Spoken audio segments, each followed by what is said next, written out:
ഏവർക്കും പുതിയൊരു അധ്യായത്തിലേക്ക് ഹാർദവമായ സ്വാഗതം.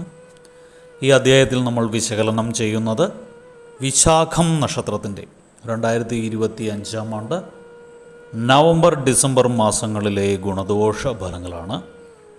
ഞാൻ ആദ്യമായി ഒന്ന് പറഞ്ഞോട്ടെ, ഇത് വിശാഖം നക്ഷത്രത്തിൽ പിറന്നവരുടെ പൊതുവായ ഫലമാണ് നമ്മളിവിടെ വിശകലനം ചെയ്യുന്നത്. നിങ്ങൾക്ക് ഓരോരുത്തർക്കും വ്യക്തിഗത ഫലം ലഭിക്കുന്നതിനായിട്ട് നിങ്ങളുടെ ജാതകം ഒരു ഉത്തമനായ ജ്യോതിഷിയെ കാണിച്ച് രാശി ചിന്തനം നടത്തി മുന്നോട്ട് പോകുന്നതാണ് എന്നുകൊണ്ടെന്നുള്ളത്. ഇനി പൊതുവായ ഫലത്തിലേക്ക് വരാം. ഈ വിശാഖം നക്ഷത്രത്തിൽ പിറന്നവർക്ക് 2025 ആണ്ട് നവംബർ ഡിസംബർ മാസങ്ങളിലൊക്കെ എല്ലാ കാര്യങ്ങളിലും നിങ്ങൾക്ക് ഈശ്വരാനുഗ്രഹം കൂടുതലായിട്ടുള്ള സമയമാണ്. ഈശ്വരൻ്റെ ചൈതന്യത്താൽ നിങ്ങൾക്ക് ആശ്ചര്യം അനുഭവപ്പെടും.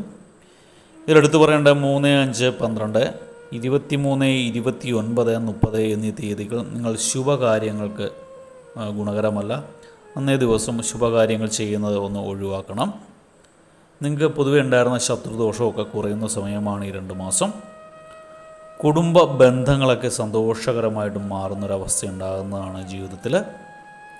ഭവന നിർമ്മാണ കാര്യത്തിലൊക്കെ കൂടുതൽ ശ്രദ്ധ ചെലുത്തുന്ന സാഹചര്യമുണ്ട്. ഭവന നിർമ്മാണം ആയിട്ട് ബന്ധപ്പെട്ട് നിൽക്കുന്നവർ അതിൽ കൂടുതൽ ശ്രദ്ധ ചെലുത്തുന്ന അവസരങ്ങളുണ്ടാവും. ഇതിലെടുത്ത് പറയേണ്ടത് നിങ്ങളൊന്ന് സൂക്ഷിക്കേണ്ട സമയം കൂടിയാണ് നവംബർ ഡിസംബർ മാസം. മാനഹാനി ഉണ്ടാകാനുള്ള സാധ്യതയുണ്ട്. അപ്പോൾ അതുമായിട്ട് ബന്ധപ്പെട്ട കാര്യങ്ങളിലൊക്കെ ഒരു സൂക്ഷ്മ ചിന്ത ഉണ്ടാകേണ്ടത് അത്യാവശ്യമാണ്. വ്യവഹാര കാര്യങ്ങളിലൊക്കെ വിജയം കാണുന്ന സമയമാണ്. കോടതി വ്യവഹാരങ്ങളിലൊക്കെ നിങ്ങൾക്ക് വിജയമുണ്ടാകും. മനസ്സിനെ അലട്ടുന്ന പ്രശ്നങ്ങൾക്കൊക്കെ ഒരുവിധം പരിഹാരം കാണാനായിട്ട് നിങ്ങൾക്ക് സാധിക്കും. അധ്യാപകർക്കൊക്കെ കാലം അനുകൂലമായിട്ട് കാണുന്നു. പ്രവർത്തന രംഗത്തെ ക്രമാനുകൃതമായിട്ടുള്ള വളർച്ചയും സാമ്പത്തിക നേട്ടവും നിങ്ങൾക്കുണ്ടാകുന്ന സമയമാണ്. ധനലാഭം, ഉദ്ദിഷ്ടകാര്യസിദ്ധി എന്നിവ അനുഭവപ്പെടുന്ന സമയമാണ് നവംബർ ഡിസംബർ മാസം.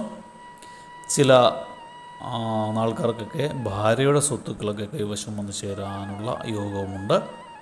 ചിലർക്ക് ഗൃഹയോഗം, പുതിയ ഗൃഹം പണിയുകയോ വാങ്ങുകയോ ഒക്കെ ചെയ്യാനുള്ള സാധ്യത കാണുന്നു. പണി തുടങ്ങി വെക്കാനുള്ള സാധ്യതയുമുണ്ട്.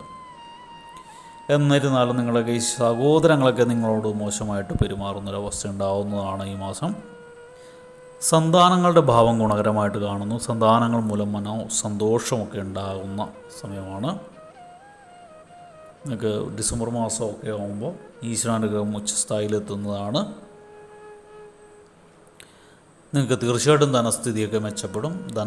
ധനാഗമനം നല്ല രീതിയിലുണ്ടാവും. നിങ്ങളുടെ സന്താനങ്ങൾക്കൊക്കെ ഉയർന്ന ജോലി ലഭിക്കാനുള്ള സാധ്യതയുണ്ട്. ഉദ്യോഗസ്ഥർക്കൊക്കെ മേലുദ്യോഗസ്ഥരുടെ പ്രശംസ നേടിയെടുക്കാൻ സാധിക്കുന്നൊരു സമയമാണ്.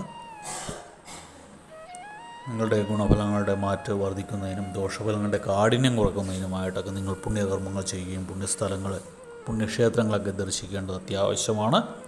നിങ്ങൾ ശനിയാഴ്ചയും തിങ്കളാഴ്ചയും ദിവസങ്ങളിൽ ശിവക്ഷേത്ര ദർശനം നിശ്ചയമായിട്ടും ചെയ്യണം, തീർച്ചയായിട്ടും ചെയ്യണം. എല്ലാ തിങ്കളാഴ്ചകളിലും ശനിയാഴ്ചകളിലും ശിവഭഗവാന്റെ ദർശനം നടത്തി ശിവന് വില്ലുപത്ര മന്ത്രാർച്ചന നടത്തുന്നത് ഗുണകരമാണ്. ജലധാര നടത്തുന്നത് ഗുണകരമാണ്.